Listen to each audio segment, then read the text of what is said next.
Welcome back to my channel, Mr. English Studio. It's James here, and today we have a super exciting episode for you. As always, I'm joined by the wonderful Emily. Emily, how are you today? I'm doing great, James. Thanks for asking. I had a slow and peaceful morning, so I'm feeling relaxed and ready. How about you?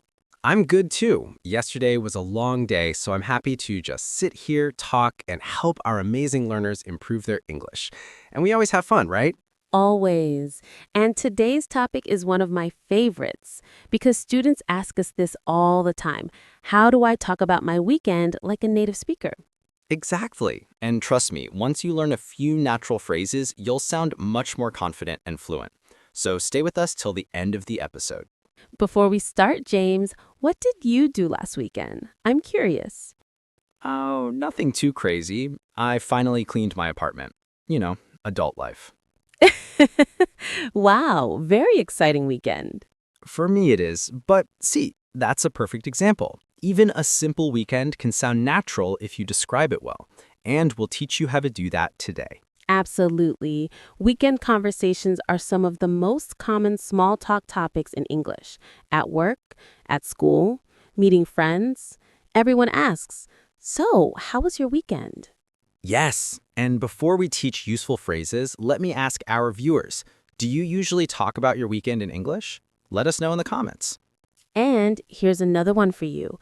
Which phrases do you normally use when someone asks about your weekend? Write your answer below. James leans forward slightly. Today, we're going to help you say more than just, "it was good" or "nothing special." Those answers are okay, but they don't really help your English grow. Exactly. So let's warm up by introducing today's theme clearly. The title of today's episode is English for Real Life, How to Talk About Your Weekend Like a Native Speaker.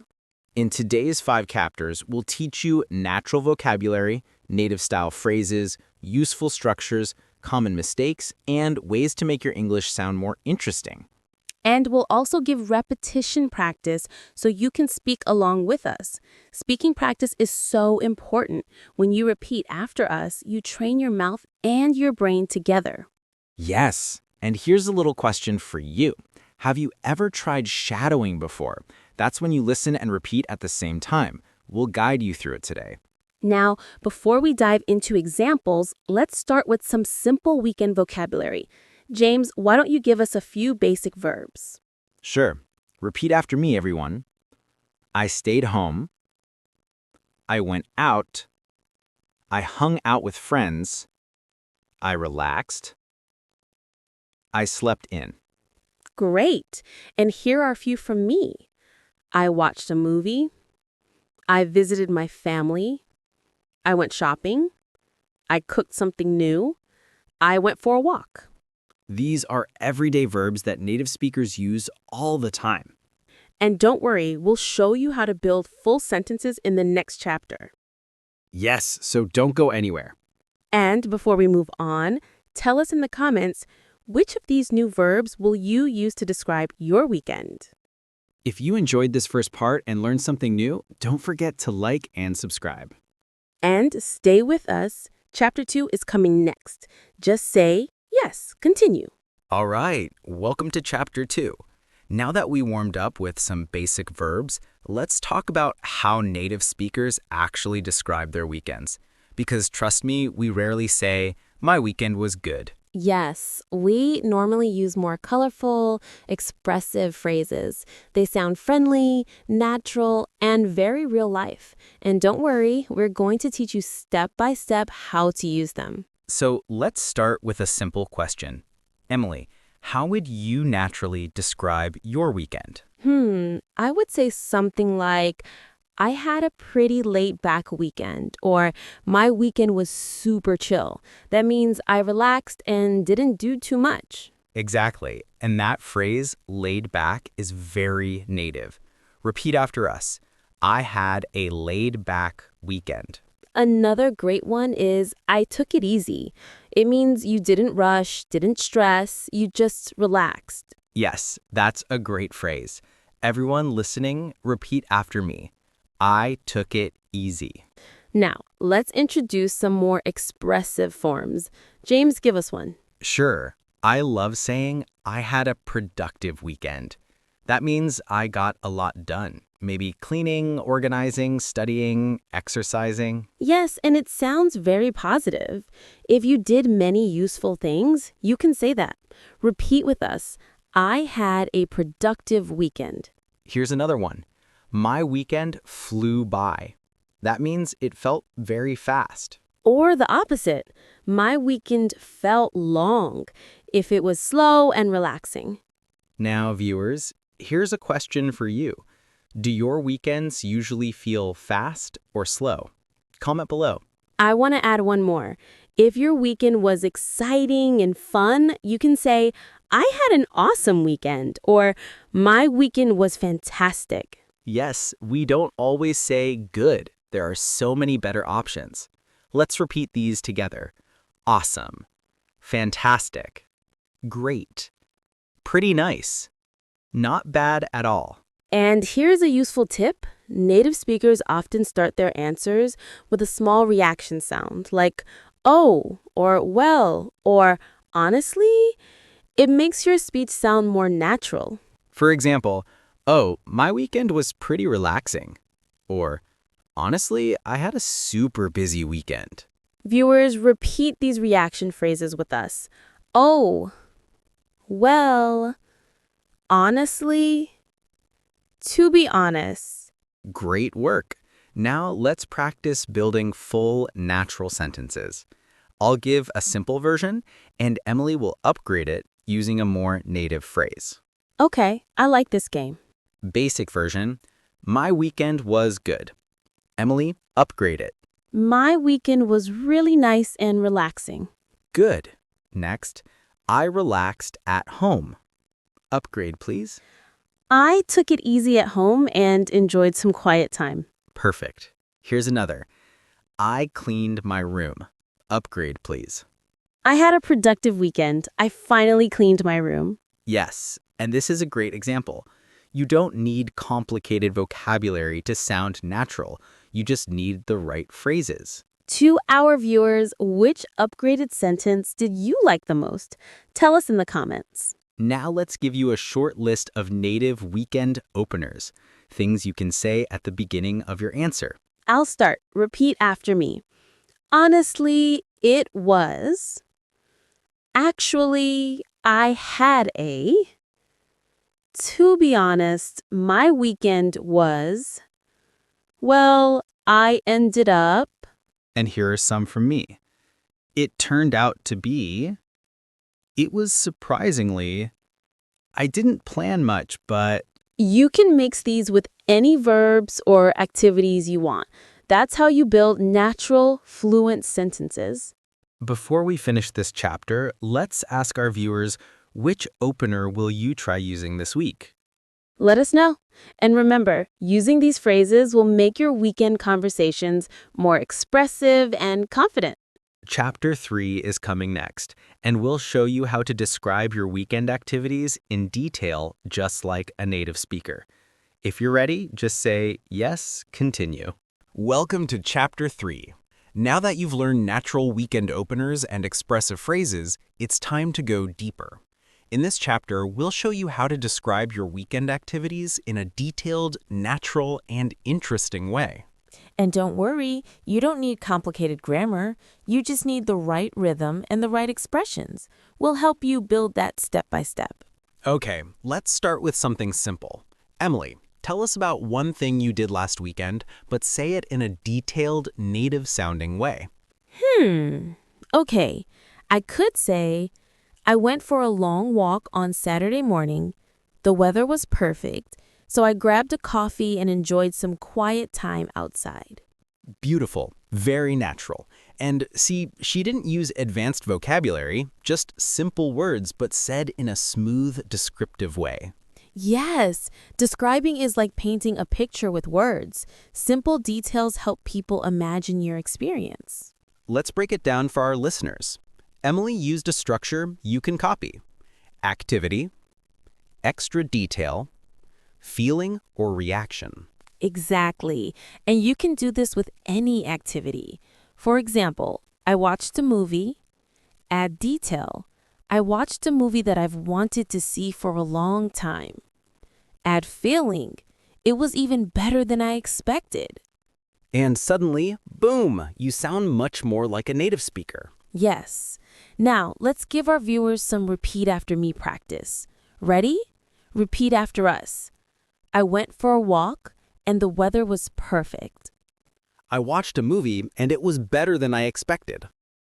I cooked dinner and it turned out really well. I met some friends and we had a great time. Nice. Let's try some more advanced but still natural phrases. Sure, try this one. I ended up. This is great when something wasn't planned. For example, I ended up trying a new restaurant. Yes. And here's another one. I finally got around to. This means you did something you delayed. Example, I finally got around to cleaning my room. So useful. Viewers, repeat with us. I ended up staying home. I ended up going out for dinner. I finally got around to organizing my desk. I finally got around to calling my friend. Perfect. Now let's model a full mini story. Emily, ask me about my weekend. All right, James. How was your weekend? Oh, it was really nice. On Saturday morning, I finally got around to cleaning my apartment. It took a while, but I felt so good after. Then in the afternoon, I ended up meeting a friend for coffee. We talked for hours. It was exactly what I needed. See? That's the magic. Add details, add feelings, and use natural connectors. It makes your English sound alive. Exactly. And it's easier than students think. Let's ask our viewers, which phrase did you like more? I ended up or I finally got around to? Tell us in the comments. All right, let's teach a few more native connectors. These help your story flow smoothly. I'll go first. Repeat after me. After that, later on, in the evening, on Sunday. And here are mine. At some point, a little bit later, eventually, before I knew it. These are great for storytelling. You can connect your activities in a natural order. Let's try a short example using connectors. On Saturday, I slept in. After that, I made breakfast. Later on, I met a friend. Eventually, we went shopping. Perfect. Very natural. Viewers, here's a question for you. Which connector will you try using in your next English conversation? Tell us below. And remember, the more details you add, the more native you sound. Chapter 4 is coming up next. We'll teach you how to talk about bad or boring weekends naturally, because not every weekend is amazing. Welcome to Chapter 4. Now, we've talked about fun and relaxing weekends, but let's be honest, not every weekend is exciting. Yes, some weekends are boring, stressful, or just nothing special. And that's totally normal. So in this chapter, we'll teach you how native speakers talk about those weekends. The ones that are not amazing, not terrible, just average. Or the weekends where you're like, ugh, I didn't want to do any of that. Exactly. And trust me, we talk about weekends like that a lot in English. So let's start with the most common native phrases for boring weekends. My favorite is, honestly, nothing much. Simple, natural, very native. Yes, or it was pretty low-key. That means calm, simple, not exciting. Another one, I didn't do anything special. Very common. We say this all the time. Viewers, repeat after us. Nothing much. It was low-key. I didn't do anything special. It was pretty quiet. Great. Now let's talk about busy weekends, because sometimes you have so many things to do, you don't even feel like you had a break. Oh, yes. And in that case, you can say it was a busy weekend or it was nonstop. Or even better, I barely had any time to rest. Yes. Let's repeat them together. It was nonstop. I was busy the whole weekend. I barely had time to rest. And here's one more. My weekend was packed. That means full of activities. Viewers, here's a question for you. Do you prefer busy weekends or quiet weekends? Tell us below. Now, let's teach how to describe annoying or stressful weekends. The weekends that don't go the way you planned. For example, my plans fell through. This means something you planned didn't happen. Yes, great phrase. And here's another. I had so much to catch up on. This is for weekends when you have many tasks or responsibilities. Also, it wasn't the weekend I hoped for. That one sounds polite and natural. Everyone, repeat after us. My plans fell through. I had so much to catch up on. It wasn't the weekend I hoped for. Perfect. Now let's show them how to build a full sentence with these. Sure, Emily, ask me about my weekend. Hey James, how was your weekend? Honestly, it wasn't great. My plans fell through on Saturday, so I ended up staying home. I had a bunch of chores to catch up on, and before I knew it, the weekend was over. Oh yes, that sounds like a very real, very adult weekend. Too real, maybe. Now I'll give one. Ask me. Okay, how was your weekend, Emily? It was pretty busy. I had family visiting, so the whole weekend was packed. I barely had time to sit down, but it was still nice. See how she added a positive ending? That's very natural in English. Yes, we often soften negative answers. Instead of saying it was terrible, we say something like, it wasn't a best weekend, but it's okay. Or, it was a bit stressful, but I managed. These make your answers sound friendly and balanced. Viewers, here's a question for you. Have you ever had a weekend where your plans changed suddenly? What happened? Share your story in the comments. And remember, native speakers don't always have amazing weekends. They just describe them naturally using simple, expressive phrases. Chapter 5 is coming next, the final chapter. We'll teach you how to respond in conversations and sound confident, friendly, and fluent. If you want us to continue, just say, yes, continue. Welcome to the final chapter, Chapter 5. Now that you know how to describe fun weekends, boring weekends, and busy weekends, it's time to learn how to respond in real conversations. Because weekend talk is not just about talking, it's about reacting naturally. Yes, when someone tells you about their weekend, you shouldn't just say, okay. That sounds cold or uninterested. In English, we use friendly reactions to show we're listening. Exactly. So in this chapter, we'll teach you natural reactions, follow-up questions, and ways to keep the conversation going. Let's start with simple, positive reactions. Repeat after us. Oh, that sounds nice. Really? That's great. Wow, that must have been fun. That sounds relaxing. And one of my favorites, good for you. It's warm and encouraging. Now, let's try reactions for busy or stressful weekends. Repeat after us. Oh, wow, that sounds exhausting. Really? That must have been a lot. I see. That sounds pretty stressful. Oh no, what happened? Perfect. These reactions make you sound understanding and empathetic. Viewers, here's a question. Which reaction phrase do you use most in your own language? Share it in the comments. Now, let's practice a real mini dialogue so our learners can hear how it sounds. Emily, tell me about your weekend and I'll react like a native speaker. Sure. I had a pretty relaxing weekend. I stayed home, read a book, and took a long nap on Sunday afternoon. Oh, that sounds so peaceful. I wish I had a weekend like that. See, that's a great natural response. Now, your turn, Emily. Ask me. How was your weekend, James? Honestly, it was nonstop. I had to fix my internet, clean the kitchen, and catch up on a bunch of work. Oh, wow. That sounds exhausting. Are you okay now? Barely. I need another weekend. See, conversations become more fun and friendly with simple reactions like this. And now, let's teach how to ask natural follow-up questions.